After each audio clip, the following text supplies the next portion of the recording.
Договор е постигнат за изборниот законник за сите спорни прашања, диаспората и начинот на одлучување во ДИК, кои што беа двете прашања кои што не беа решени.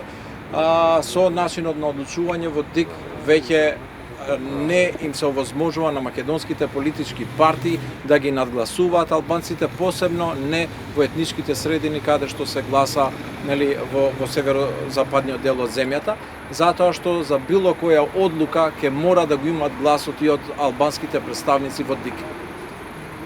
Тоа е една форма на бадинтер која што бара консенсуално решавање на сите спорни прашања од етнички мотивации во ДИК.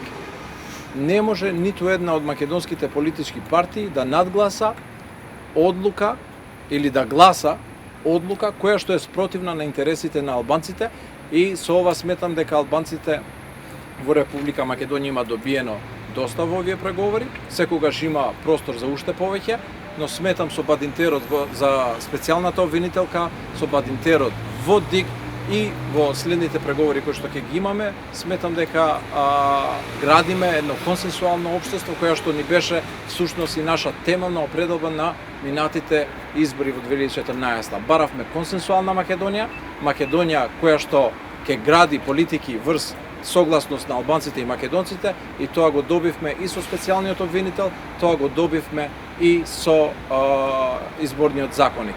Исто така, што е многу битно прашање за албанците, и тоа што ние го побаравме како политичка партија, нема да има активна регистрација на гласачи, која што ако се реализираше, ќе оставеше илјадници граѓани наши, македонци, албанци надвор од избирачкиот список. Значи, таа битка ја добивме. Исто така, нема да има контрола врз секој дом и врз секоја личност што е во избирачкиот список. Сите овие битки се добиени во доброто на сите граѓани на Република Македонија и за што поефективен изборен процес. Што ќе правите натаму со политичкиот процес, како ќе ги реализирате? Значи, првенствено, изборниот законник е затворен со консенсуална согласност со сите 4 политички партии. Јас се надевам дека ќе се надмине ситуацијата со специјалната обвинителка и дека СДСМ ќе се врати на преговорите и ќе продолжиме со другите отворени прашања. Јас сум убеден дека така ќе биде.